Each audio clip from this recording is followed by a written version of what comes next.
The fluorescent lights of Riverside auto sales hummed overhead, casting harsh shadows across rows of used cars that gleamed with false promises.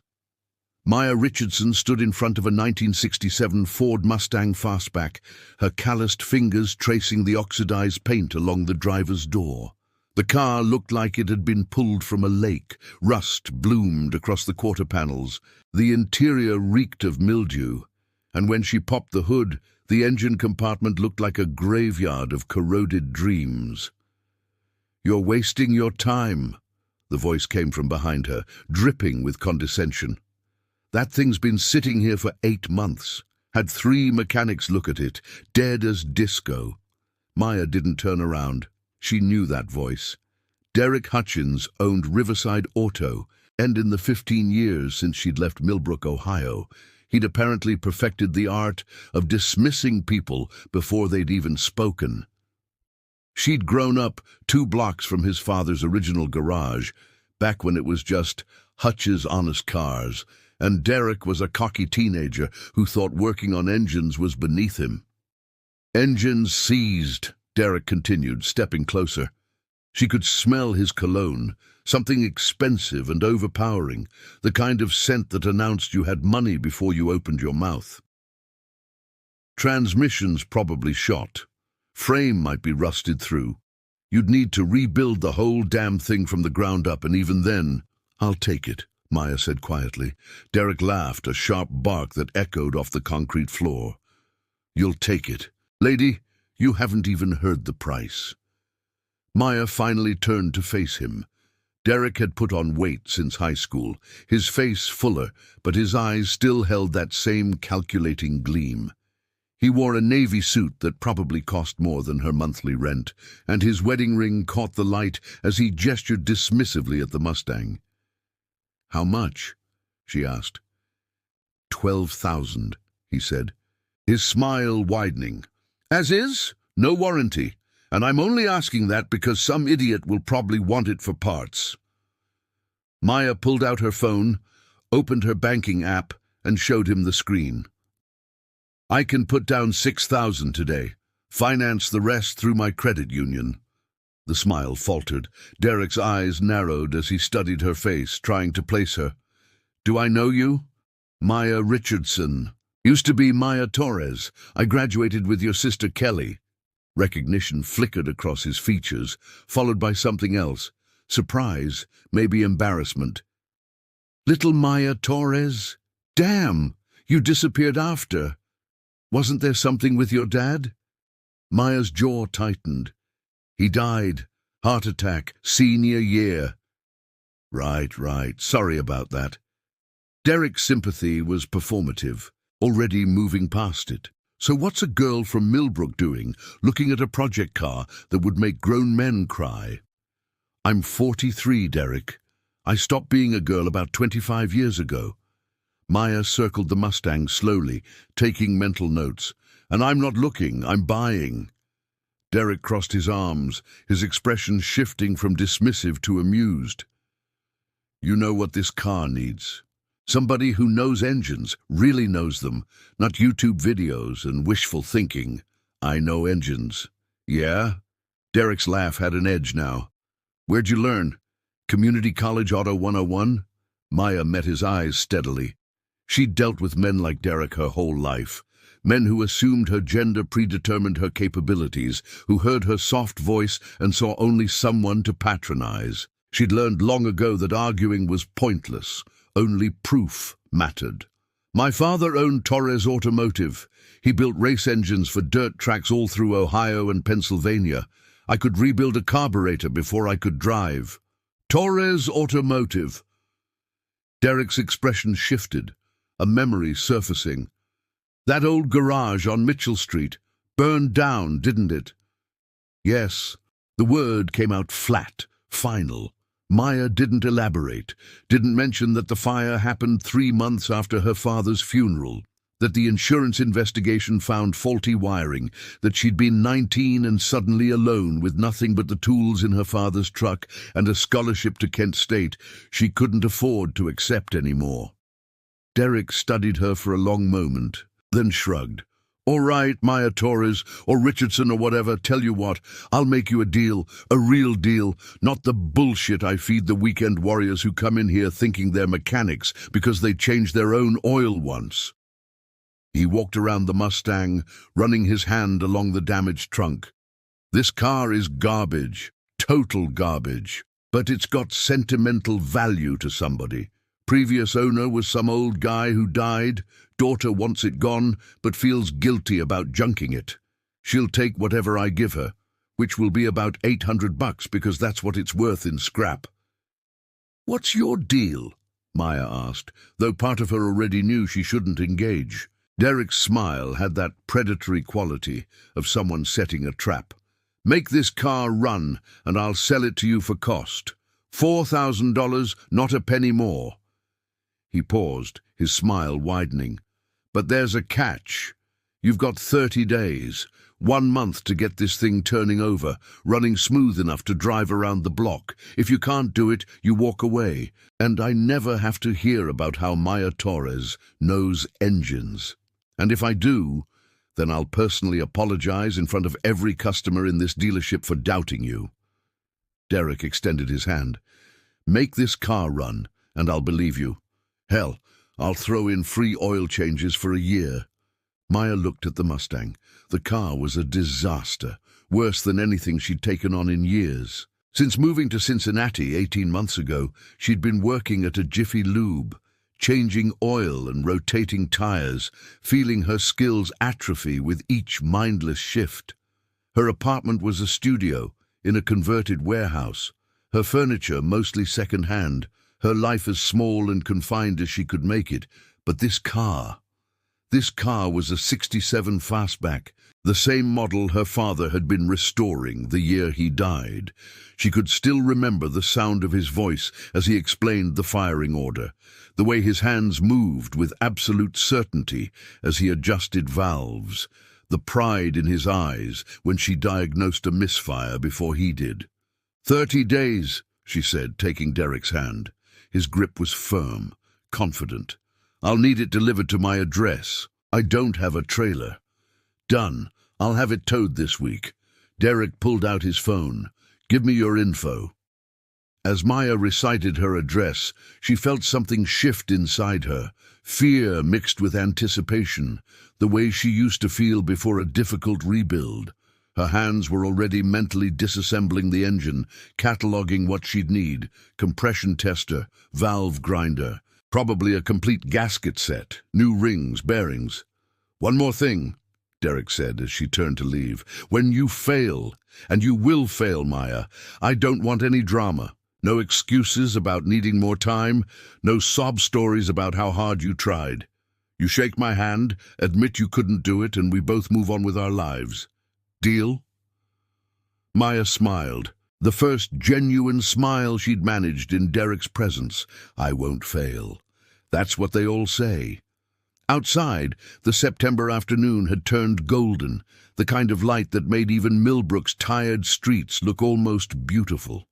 Maya sat in her 2008 Honda Civic, reliable, practical, utterly charmless, and pulled out her phone. She opened her notes app and began listing everything she could remember about seized engines, about rust remediation, about bringing dead cars back to life. Her hands were shaking slightly. The reality of what she'd just agreed to was settling in like cold water. 30 days. She'd been so focused on proving Derek wrong that she hadn't fully processed the magnitude of the task. A seized engine alone could take weeks to free up properly. Add in the rust, the electrical system, the brakes, the fuel delivery. She was looking at a complete restoration, not just a repair. And she'd be doing it alone, in whatever spare time she could carve out from her 40-hour weeks at Jiffy Lube. Maya closed her eyes and let herself remember her father's garage. The smell of it, motor oil and metal shavings, coffee from the ancient percolator he kept on his desk, the faint sweetness of carburetor cleaner. The sounds, impact wrenches, the tick of cooling engines, her father's voice explaining compression ratios while his hands moved with practiced certainty. You've got good instincts, Mija, he told her once. when she was 16 and had diagnosed a vacuum leak by sound alone. Better than most of the guys I've trained. You feel engines, not just hear them. She'd felt so proud that day, like she could do anything. Then he died, and she'd learned that feeling capable and actually being capable were two very different things when you were 18 and alone and terrified. Her phone buzzed. A text from her daughter, Jen. "Mom, are you still coming to dinner Sunday? Brian wants to know if you're vegetarian now." Maya stared at the message. Vegetarian. Last month she'd mentioned cutting back on red meat, and somehow that had transformed in Jen's mind into a complete lifestyle change. It was such a small thing, such a trivial misunderstanding, but it represented something larger, the distance between who she was and who her daughter thought she was. She typed back, "Not vegetarian. See you at 6. Then she added, "And Jen, I love you. I'm proud of you. I should say that more often." The 3 dots appeared immediately. "Mum, are you okay? You're being weird." Maya smiled despite herself. "I'm fine, just feeling sentimental."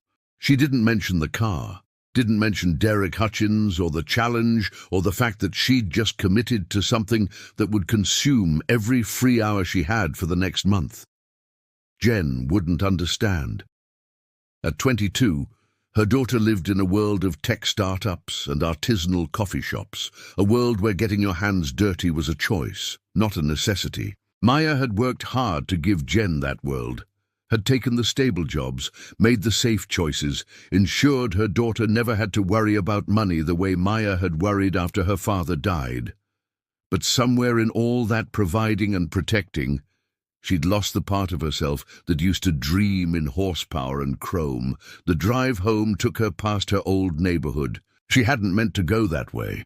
Muscle memory must have taken over while she was lost in thought. Mitchell Street looked smaller than she remembered. The lot where Torres Automotive had stood was now a CVS pharmacy. No plaque, no memorial, just a parking lot where her father's dreams had once lived. Maya pulled over, staring at the building. She hadn't been back here in 15 years. After the fire, after the insurance company had paid out just enough to cover the property liens her father had hidden from her, she'd avoided this street entirely. A man came out of the CVS carrying a prescription bag. He glanced at Maya sitting in her car, probably wondering if she was lost or casing the place. She started the engine and drove away, feeling like she was leaving something behind again. Maya started the Civic and pulled out of Riverside Auto's lot. In her rearview mirror, she could see Derek standing in the showroom window, phone to his ear, probably already telling someone about the middle-aged woman who thought she could fix the unfixable. Let him laugh, she thought. She'd been underestimated before. The drive back to Cincinnati took an hour. Maya spent it mentally rebuilding the Mustang, piece by piece, remembering everything her father had taught her about engines that fought back. Seized engines could be freed. She'd done it before, using penetrating oil and patience, sometimes heating the cylinders with a torch to expand the metal enough to break the rust's grip. Her apartment was dark when she arrived. She flipped on the lights and looked around at her carefully contained life. The small kitchen where she ate microwave dinners, the desk where she paid bills and watched YouTube videos about other people's restoration projects, the bed where she slept alone and tried not to dream about the life she'd planned before her father died, and everything fell apart. On her bookshelf, wedged between a mystery novel and her old calculus textbook, was a photo of her father.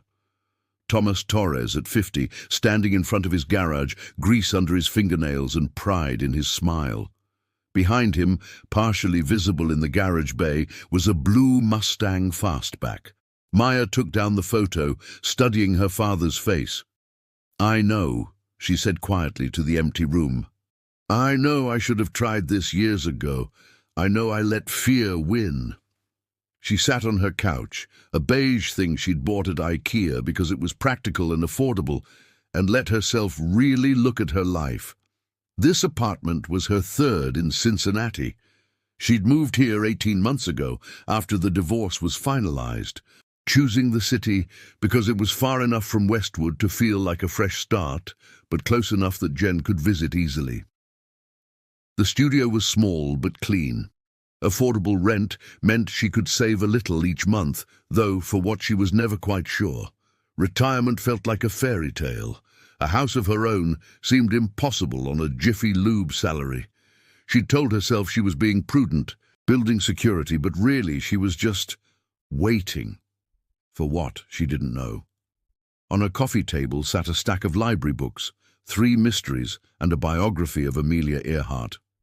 Maya picked up the biography, remembering why she'd checked it out. Something about Earhart's quote, "The most difficult thing is the decision to act, the rest is merely tenacity." She'd been thinking about that quote for weeks, rolling it around in her mind like a stone being smoothed by a river. The decision to act. She'd made so few of those in her life, real decisions, the kind that required courage instead of just calculation. Marrying David hadn't been courageous, it had been logical. He was stable, kind, offered security when she had none. Getting pregnant with Jen had been an accident that became a blessing, but not a choice. Taking the medical billing job, moving to Cincinnati, even this apartment, all logical steps, safe moves. The Mustang was different. The Mustang was stupid and reckless, and exactly the kind of thing her father would have done. Maya opened her laptop and started researching in earnest. She found forums dedicated to '67 Mustang restoration, watched videos of people freeing seized engines, made a spreadsheet of parts she'd need and their costs. The numbers were daunting. Even with the reduced price Derek had promised, she'd be in over her head financially. But money wasn't really the point anymore. At 11 p.m. she called her ex-husband back. David answered on the first ring. "Find out about the storage unit," Maya asked. "Yeah, Pete says he's got space. I texted you his number. Did you get it?" "I did, thank you." Maya paused. "David, do you remember when we first started dating and I told you about my dad's garage?" "Sure. You said you used to help him sometimes." "I didn't just help him. I worked there every day after school from the time I was 15. I could diagnose engine problems better than most of his employees. I was planning to study mechanical engineering, maybe go into automotive design." Maya's voice caught slightly. "Did you know that?" Silence on the line. Then, "No, you never. You made it sound like a hobby. Because I didn't want you to think I was impractical. You were pre-law, came from this stable family, had your whole life mapped out. I was a 19-year-old widow's daughter with grease under her nails, working 3 jobs to pay for community college. I wanted you to see me as someone worth building a life with." "Maya, you were always worth building a life with, whether you worked on cars or not. But I wasn't building a life," Maya said quietly. "I was hiding from the one I wanted because it felt too risky to reach for it." After they hung up, Maya stood at her window, looking out at Cincinnati's lights. Somewhere out there, in a dealership lot in Millbrook, sat a rusted Mustang that represented everything she'd given up and everything she might still become. Tomorrow, that car would be delivered to her building, and the real work would begin. But tomorrow, a rusted hulk of a car would arrive at her building, and for the first time in 15 years, she'd have something worth fighting for. Something that required every skill she'd buried, every bit of knowledge she'd let go dormant. 30 days to prove she was more than her failures. 30 days to show Derek Hutchins and herself that some things, no matter how broken they seem, can be brought back to life. She thought about her father's hands, calloused and sure, the way they could coax life from metal and patience. She thought about the blue Mustang in the photo, forever frozen in that moment before he died, before she lost her nerve, before practical became her religion. "Okay, Dad," she whispered to the photo on her shelf. "Let's see if I remember how you taught me to do this." Outside her window, the city hummed with its nighttime rhythm. Maya set her alarm for 5 a.m. She'd need to get to work early, bank some goodwill with her manager before she started calling in favors for time off. As she lay in bed waiting for sleep, her mind was already working through the restoration. First the engine, free the pistons, check compression, assess the damage, then the fuel system, the electrical, the brakes. Layer by layer, system by system, she'd bring it back, the same way she was trying to bring herself back. In the darkness, Maya smiled. For the first time in years, she couldn't wait for morning. The Mustang arrived on a Thursday afternoon, delivered by a flatbed tow truck whose driver looked genuinely puzzled about why anyone would want that pile of rust. Maya signed the receipt and stood in the parking lot of her apartment building, staring at what she'd gotten herself into. In the 3 days since making the deal with Derek, she'd done her research. She'd watched 20 hours of restoration videos, reread the Ford factory service manual she'd downloaded, made a spreadsheet of parts and costs. On paper, bringing this car back was theoretically possible. In reality, standing in front of the actual vehicle, it looked like madness. "That's going to be a project," her neighbor Carlos said, coming out for a smoke break. He was in his 60s, retired from the postal service, and had watched Maya come and go for 18 months without much conversation beyond polite hellos. "That's the idea," Maya said. "You know cars?" "I used to." Carlos walked around the Mustang, hands in his pockets. "My brother had one of these. 66, I think. Candy apple red. Sold it in 82 to pay for his divorce." He laughed, a dry rasp. Said it was the second best decision he ever made. After marrying his second wife, Maya opened the driver's door. The hinges screamed in protest, and the interior smelled like wet cardboard and defeat. The seats were torn, the dash was cracked, and there was actual moss growing in the footwell. "You got a place to work on it?" Carlos asked. Maya looked around the parking lot. The building's landlord had been clear in the lease: no automotive work, no loud noises after 10 p.m., no taking up multiple parking spaces. She had one spot, and it was currently occupied by her Civic. "I'll figure something out," she said. That night she called her ex-husband. David answered on the third ring, his voice cautious. "Maya, everything okay?" "I need to use your garage," she said, skipping the pleasantries. They'd been divorced for 6 years, and their relationship had settled into a kind of cordial distance maintained entirely for Jen's sake. "My garage? For what?" "I bought a car. I need to restore it. I don't have space at my apartment." There was a long pause. "You bought a car to restore? Since when do you restore cars?"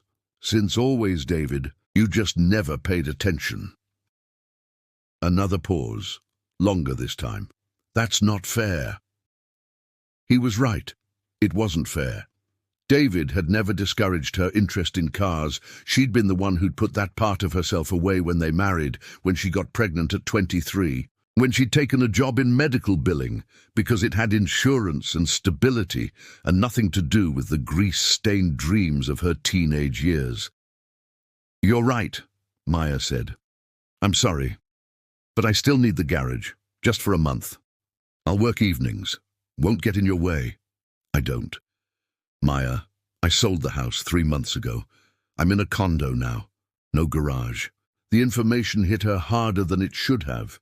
That house in Westwood had been their shared life, the place where Jen learned to walk, where they'd hosted Christmas dinners, where their marriage had slowly, quietly come apart like a car left out in the rain. "Oh," she said. "Congratulations, I guess. There's a guy at work, Pete Mallory. He's got one of those storage unit places with garage bays you can rent. I could get you his number." "That'd be great, thanks." "Maya," David's voice softened. "Why now? Why a car project?" She thought about the Mustang sitting in her parking spot, about Derek's condescending smile, about the photo of her father on her shelf. "Because I made a deal I can't break. And because I'm tired of being the person I turned into. I don't understand. I know. That's okay. The storage facility was called Mallory's Motors, a converted warehouse on the edge of Cincinnati's East End near the river. Pete Mallory was a big man with a bigger beard, wearing coveralls that had probably been blue once, but now were the color of motor oil. "Dave said you need a bay," Pete said, walking her through the facility. It smelled like gasoline, metal, and possibility. A dozen garage bays lined each wall, some with doors closed, others open to reveal various states of automotive resurrection. Maya saw a muscle car getting a new paint job, a vintage motorcycle stripped to the frame, a guy about her age cursing at a rusted bolt. The space felt alive in a way her apartment never did. There was purpose here, passion visible in every half-assembled engine and carefully organized tool chest. These people were building things, fixing things, refusing to accept that broken meant finished. "This one's open," Pete said, stopping at Bay 7. It was clean, well lit, and had a full set of tools hanging on pegboards along the back wall. The concrete floor had oil stains that told stories of previous projects, and there was a rolling tool chest in the corner that looked like it had survived several decades of hard use. "The previous tenant moved to Florida," Pete explained. "Said his wife gave him an ultimatum, her or the 71 CUDA he'd been working on for 8 years. He chose the wife, left the toolbox as a peace offering to whoever came next." "Smart man," Maya said. "Debatable." Pete grinned. $300 a month includes basic tools and equipment. You bring your own specialty stuff, no loud work after midnight, clean up your own messes, and if you need help, most of the guys here are pretty friendly about answering questions, though Marcus, over in Bay 9, can be grumpy before his second coffee. Maya walked into the bay, running her hand along the workbench. The wood was scarred and stained, marked by years of dropped tools and chemical spills. It felt solid, real. "What kind of project you working on?" Pete asked, pulling out a rental agreement form.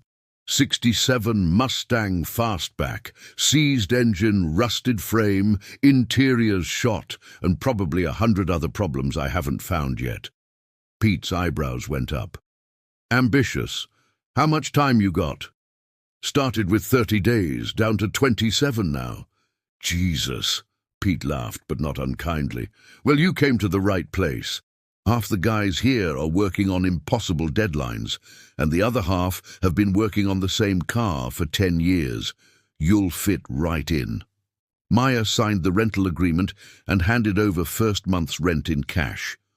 Money she'd earmarked for a new work uniform, but would now have to do without. As Pete counted the bills, she looked around at her new workspace and felt something unfamiliar. Hope. "I'll take it," Maya said. "Don't you want to know what's included in the—" "I'll take it." Pete grinned. "All right then. What are you working on?" 67 Mustang Fastback, seized engine, rusted frame, interiors shot, and probably 100 other problems I haven't found yet." "Sounds like love," Pete said. The Mustang was delivered to Mallory's Motors that Saturday. Maya spent the first day just documenting everything, taking photos, making notes, creating a battle plan. The car needed more than a restoration. It needed a resurrection. The morning was cool, and mist rose off the Ohio River, visible through the warehouse's high windows. Maya had arrived at 6 a.m., unable to sleep, too anxious to wait any longer. She'd brought coffee in a thermos and her father's old tool roll, the one thing she'd saved from the fire, leather cracked with age, but tools still sharp and true. Unrolling those tools felt like unpacking memories, the ball-peen hammer her father had used for gasket work, the set of combination wrenches, each one marked with his initials scratched into the metal, the feeler gauges he'd taught her to use when she was 12, showing her how to measure valve clearances by feel as much as sight. She started with the engine. Seized meant the pistons were locked in their cylinders, probably welded there by rust and time. The textbook approach was penetrating oil and patience, soaking each cylinder for days or weeks until the rust dissolved enough to free the movement. Maya didn't have weeks. She removed the spark plugs one by one, laying them out in order on a clean shop towel.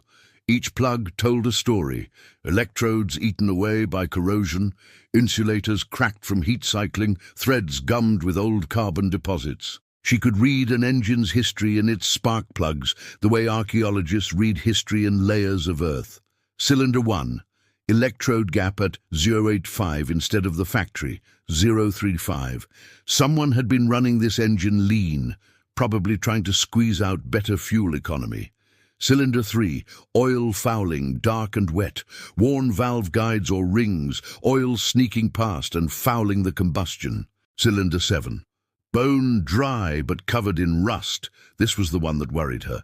Dry meant no oil film, and no oil film meant metal on metal, probably the worst internal damage.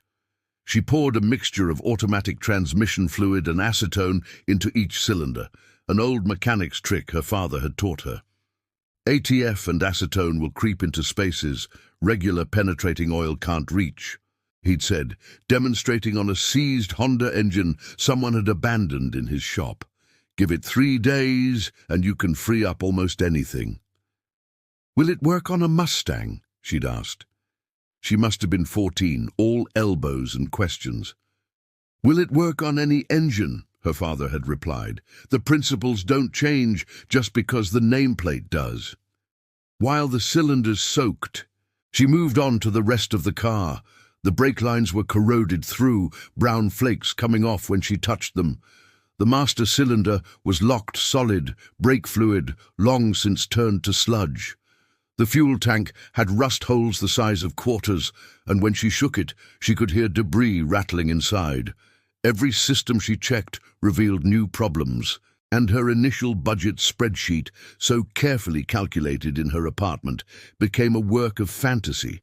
She'd budgeted $800 for parts. She was going to need triple that, minimum. "You look like you're doing math that makes you sad," a voice said from the doorway. On Sunday, she skipped Jen's dinner.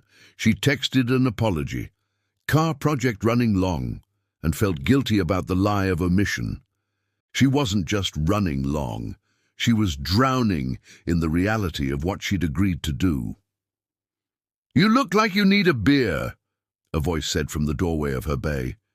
Maya looked up from the tangle of wiring she'd been trying to decode. The guy from 2 bays down stood there, holding 2 bottles of Budweiser. He was maybe 50, with grey stubble and kind eyes. "I don't drink," Maya said automatically. "Then you need it even more." He walked in, set 1 bottle on her workbench. "Marcus Thompson. I'm working on the 72 Chevelle 2 bays down." "Maya Richardson. That's a hell of a project you've got there." Marcus looked at the Mustang with the practiced eye of someone who understood exactly how bad it was. "How long you got to finish it?" 24 days now." Marcus whistled low. "Engine seized?" "Yes." "Frame rust?" "Yes." "Let me guess. Some asshole made you a bet you couldn't fix it." Maya smiled despite herself. "Something like that." "You gonna make it?" She looked at the Mustang, at the mountain of work still ahead, at her hands already stained with grease she'd half forgotten she missed. "I have to." The next week blurred into a routine that consumed everything.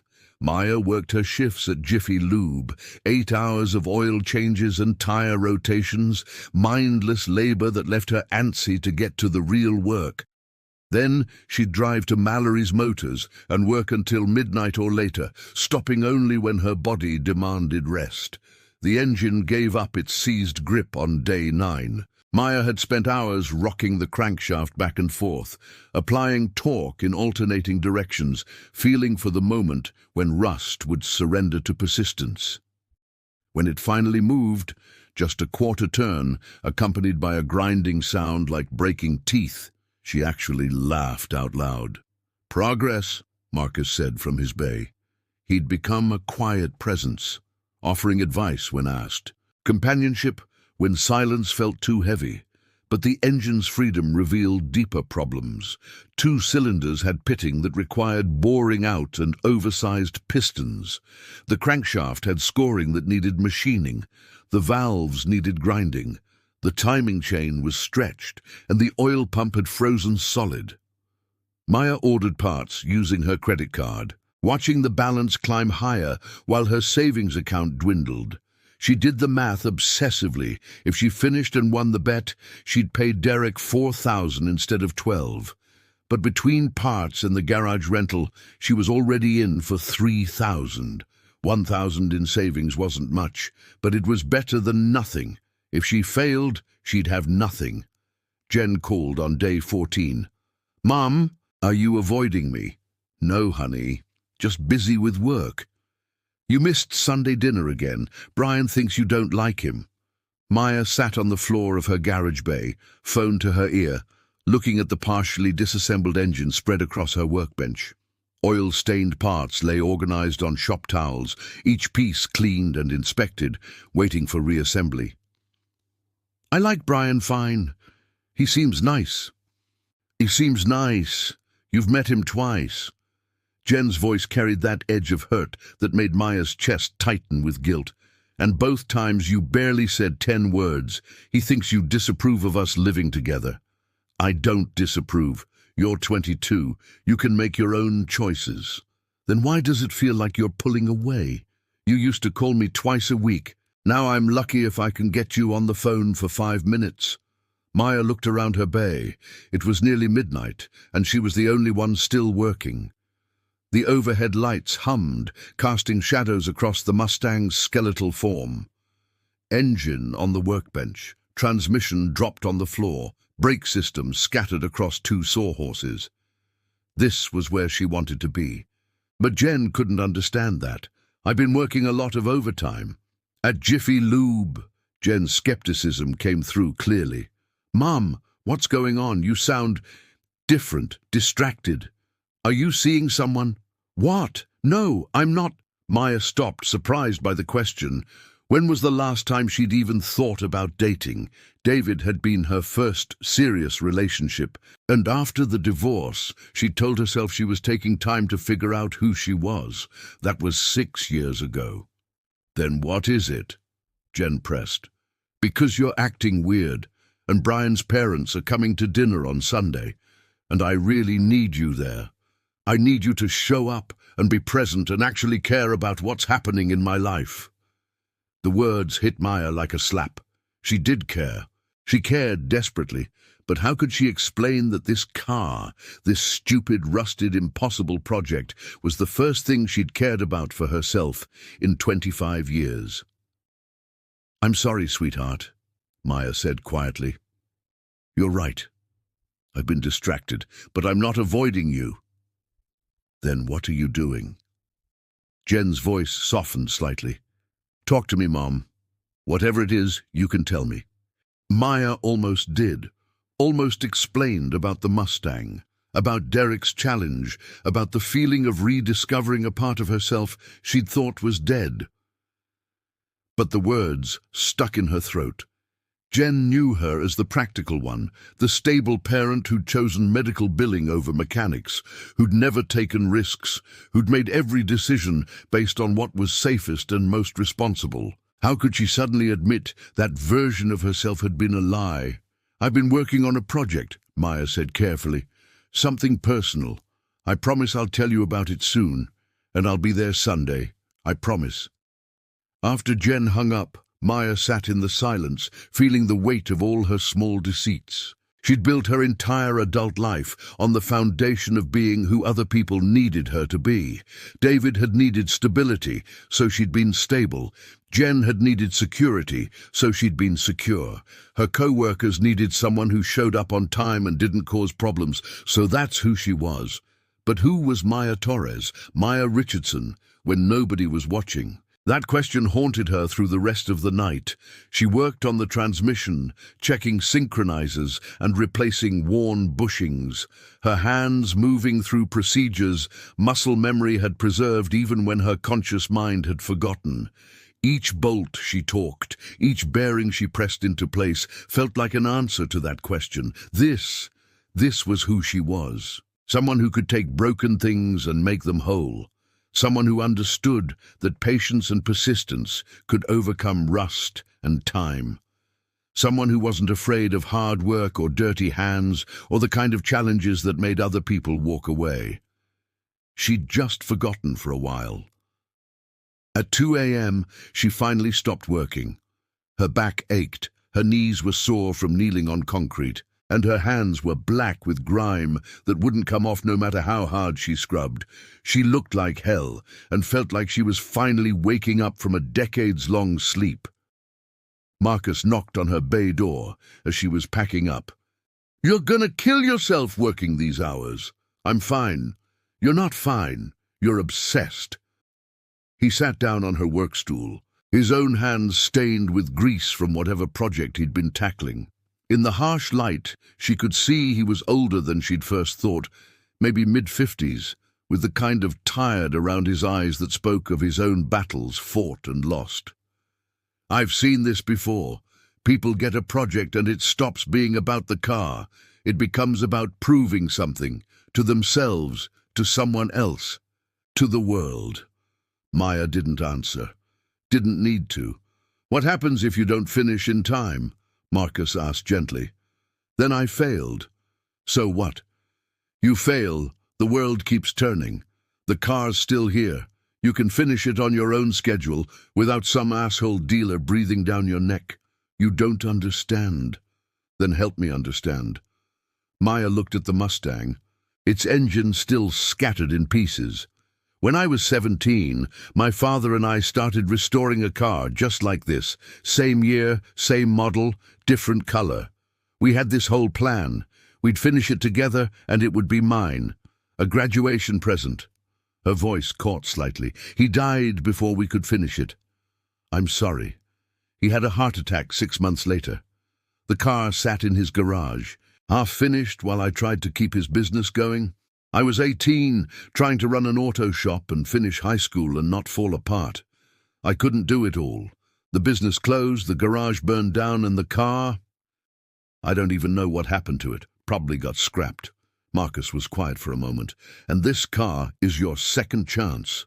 This car is my only chance. I spent 25 years being practical. I got married, had a kid, took safe jobs, made responsible choices.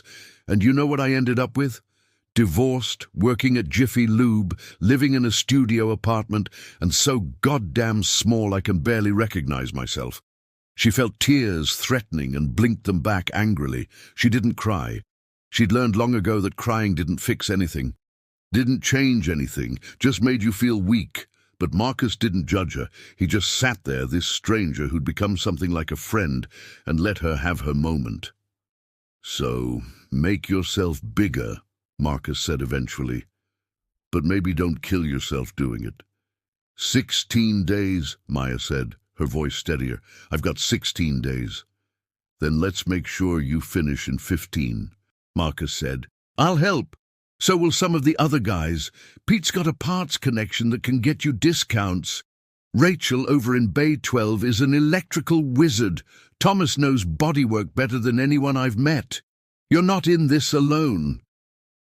Maya felt something crack in her chest, not breaking, but opening. "Why would you do that?" Marcus smiled, the expression sad and knowing. "Because everybody deserves at least one thing they do just for themselves, and because that asshole dealer sounds like he needs to be proven wrong." He paused.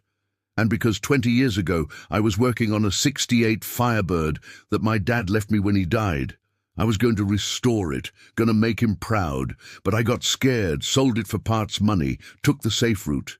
I've regretted it every day since. I'm sorry. Don't be sorry. Just finish your car. Do it for both of us."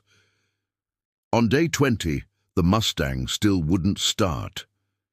Maya had spent 3 days installing pistons, torquing bolts to exact specifications, setting valve clearances with the precision her father had drilled into her.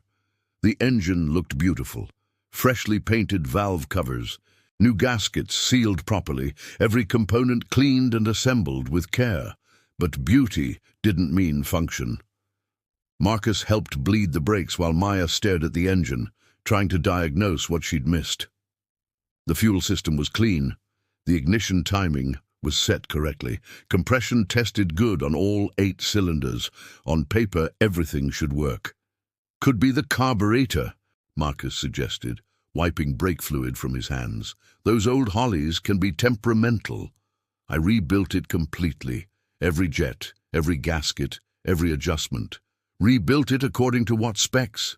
Maya pulled out her phone, showing him the factory service manual she'd downloaded. Stock 289 2-barrel, nothing fancy.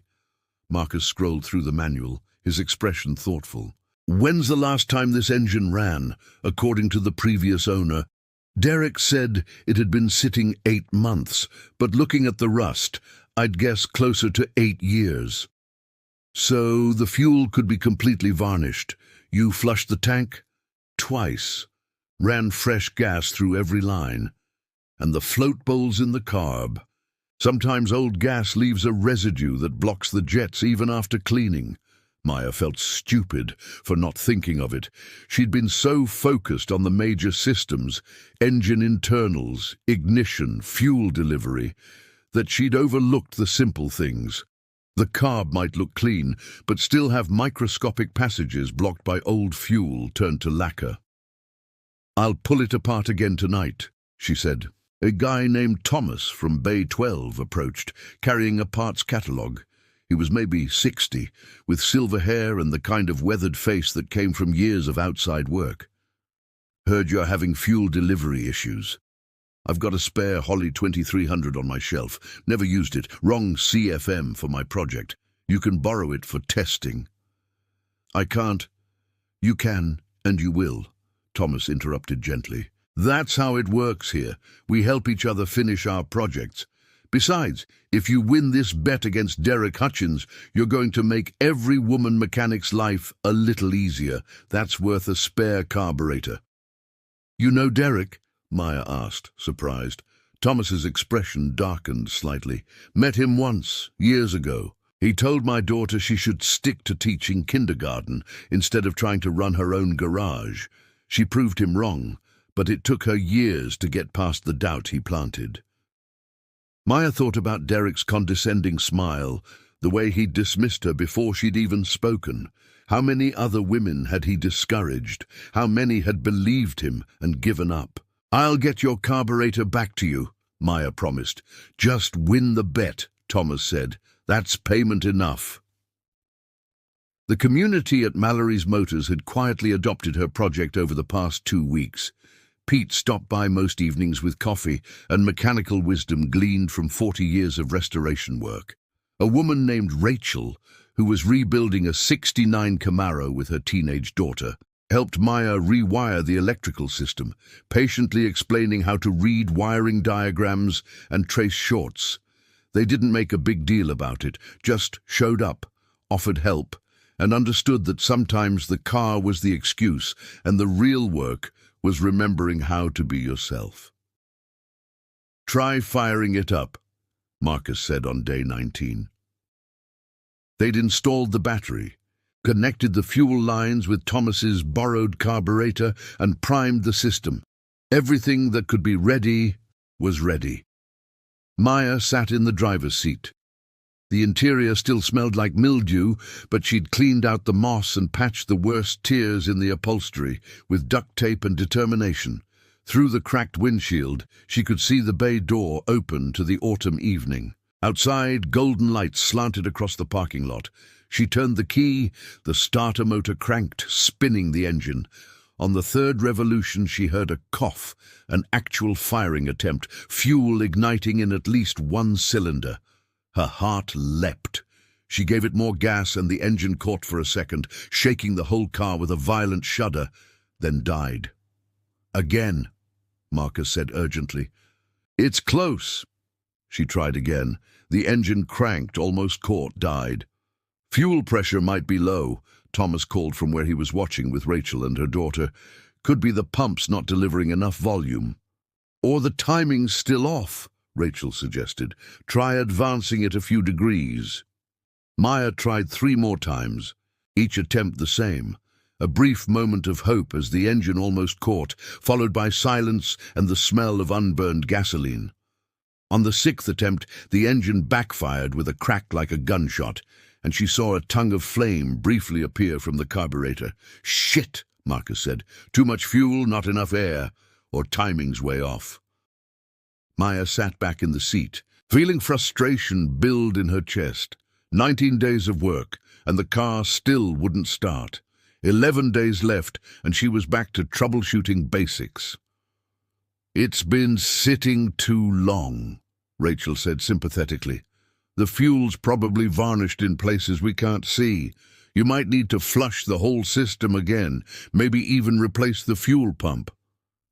"I already replaced the fuel pump," Maya said, trying to keep her voice level, "and flushed the system twice." "Then it's probably electrical," Thomas offered. "Bad coil, crossed plug wires, weak spark." "I checked all of that." Maya's voice cracked, louder than she'd intended. The frustration she'd been holding back for days burst through. "I checked everything, multiple times. The compression's good. The timing is set correctly. The fuel system is clean. It should work." The garage fell silent. Maya closed her eyes, embarrassed by her outburst.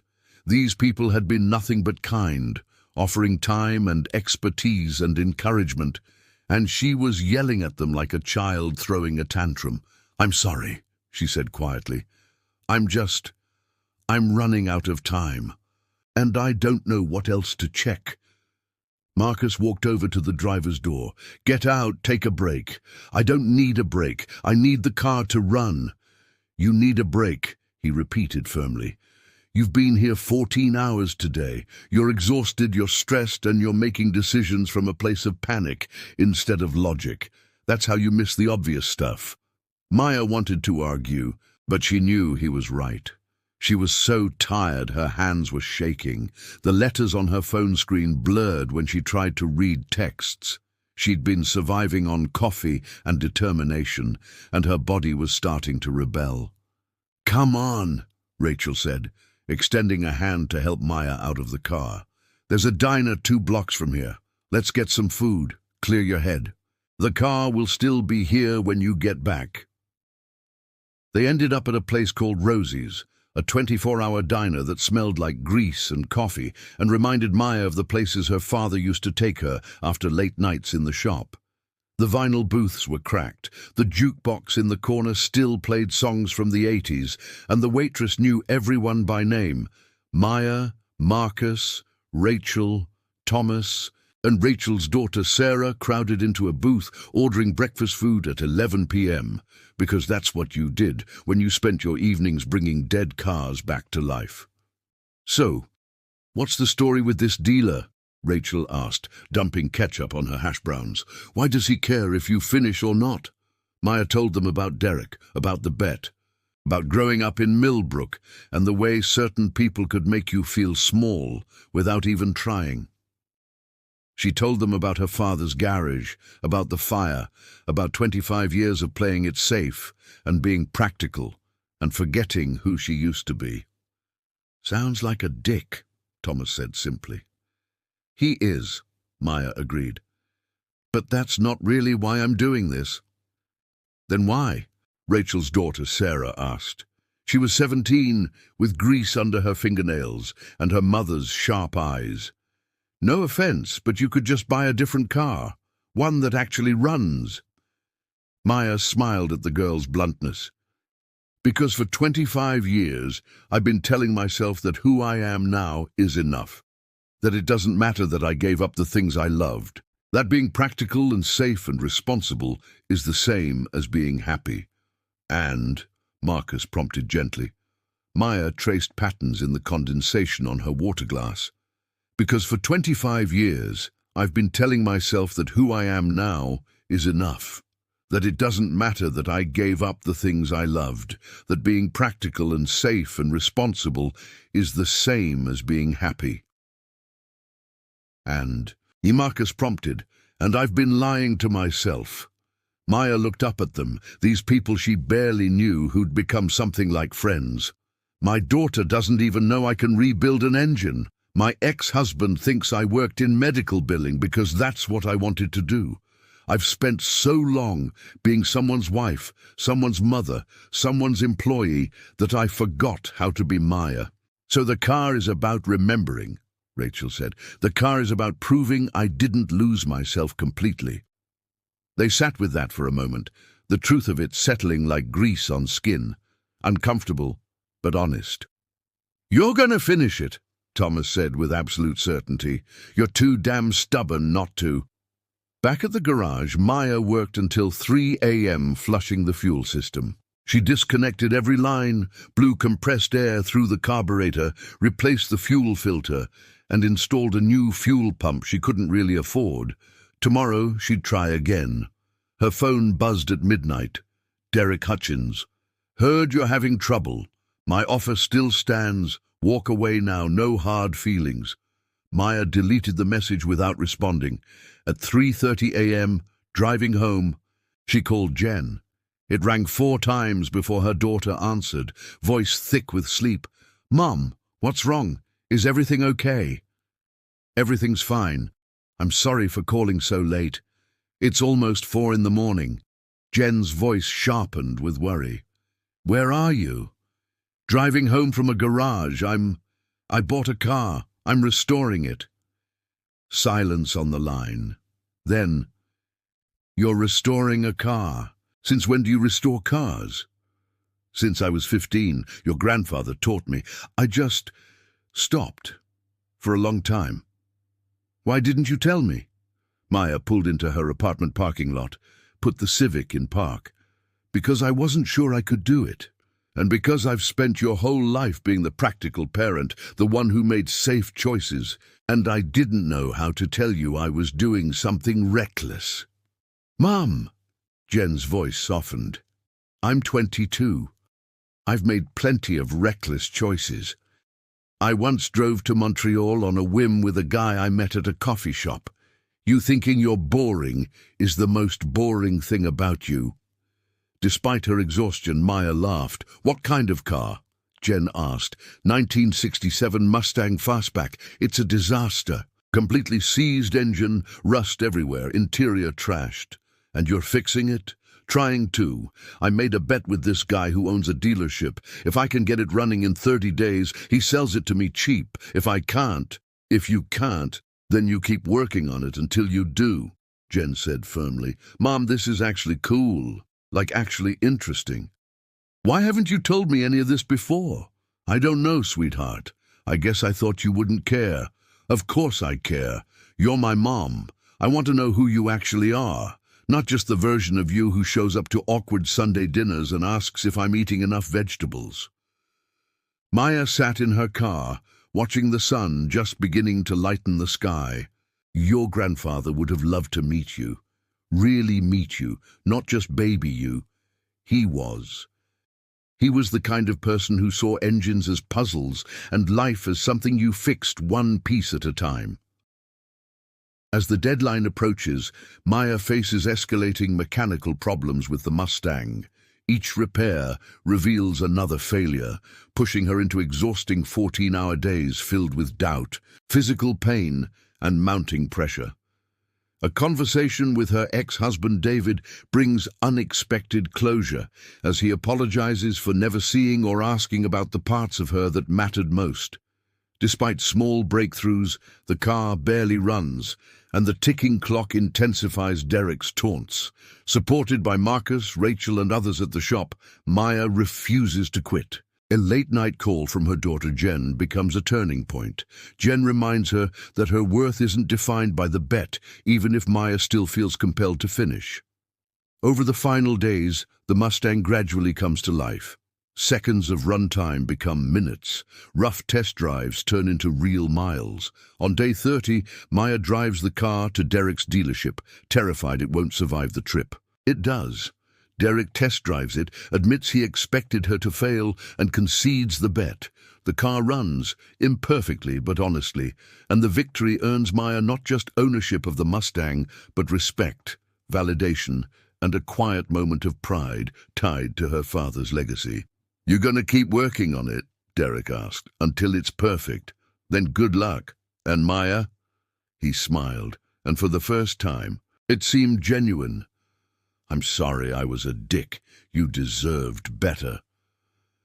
Maya drove the Mustang back to Mallory's Motors feeling like she was floating. The car still sounded rough, still needed 100 improvements, but it was hers. She'd earned it, fought for it, brought it back from the dead through sheer stubborn will. Marcus, Rachel, Thomas, and Pete were waiting when she arrived. They'd brought beer and pizza, and when Maya pulled into her bay, they cheered. "We knew you'd do it," Rachel said, hugging her. "Did you?" Maya asked. "Hell no," Marcus admitted, "but we hoped really hard." They celebrated in the garage bay, eating pizza off paper plates and telling stories about their own impossible projects. Maya called Jen, put her on speaker, and her daughter told everyone assembled that her mum was officially the coolest person she knew. "Bring the car Sunday," Jen said. "Brian's parents need to see it. It's not really in shape for—" "Mom, bring the car." Later, after everyone had gone home and Maya sat alone in the garage with her Mustang, she pulled out her phone and found the photo of her father. The one of him standing in front of his garage with the blue fastback visible behind him. "I finished one," she told the photo. "Took me 25 years longer than planned, but I finished it." She knew what he would say if he were here. He'd point out the worn valve seals, the timing that needed tweaking, the exhaust system that required replacing. He'd give her a list of 50 things that still needed work. But first, he'd be proud. The word seemed too small for what she felt. Pride, yes, but also relief and vindication and a bone-deep satisfaction that came from doing something genuinely difficult and succeeding anyway. She remembered something her father used to say when they worked on engines together. "The car doesn't care about your excuses, Mija. It only responds to what you actually do." At the time, she'd thought he was talking about mechanical work, about the importance of proper torque specs and clean parts. But now she understood he'd been teaching her something bigger. Life didn't care about her excuses either, didn't care that her father had died, that she'd been scared, that she'd spent decades playing it safe. All those years of telling herself she was being practical, being responsible, they'd really just been years of not trying, not risking, not daring to want something for herself. The Mustang had given her permission to want again. Maya spent the next week fixing the things that bothered her most. She replaced the exhaust system, fabricating new hangers when the old ones crumbled in her hands. She installed new valve seals, a job that required removing the cylinder heads and carefully replacing each tiny rubber seal that kept oil from leaking into the combustion chambers. Marcus helped her source new seat covers from a guy he knew who specialized in vintage upholstery. Rachel showed her how to patch the rust holes in the trunk properly, using sheet metal and a MIG welder that terrified Maya until she got the hang of it. Each repair revealed new problems, but now they felt manageable. The car ran. Everything else was just refinement. On Wednesday evening, Pete stopped by her bay with a man Maya didn't recognize. He was about 70. Wearing clean khakis and a polo shirt, looking like someone's grandfather who'd wandered into the wrong building. "Maya, this is Walter Chen," Pete said. "He's the one who originally owned your Mustang." Maya straightened up from adjusting the carburetor idle, wiping her hands on a rag. "I thought the owner had died." "I did," Walter said with a dry smile. "Or at least that's what I told Derek Hutchins so he'd stop hassling my daughter about selling the car." He walked around the Mustang slowly, running his hand along the fender with obvious affection. "My daughter Andrea wanted me to get rid of it after my heart attack. Said I was too old to be working on cars, but I wasn't ready to let it go, so we compromised. She'd take it to a dealer, and if they could fix it, fine. If not, I'd stop arguing about it." "Derek told me it was unsalvageable," Maya said. "Derek Hutchins wouldn't know unsalvageable if it bit him," Walter replied.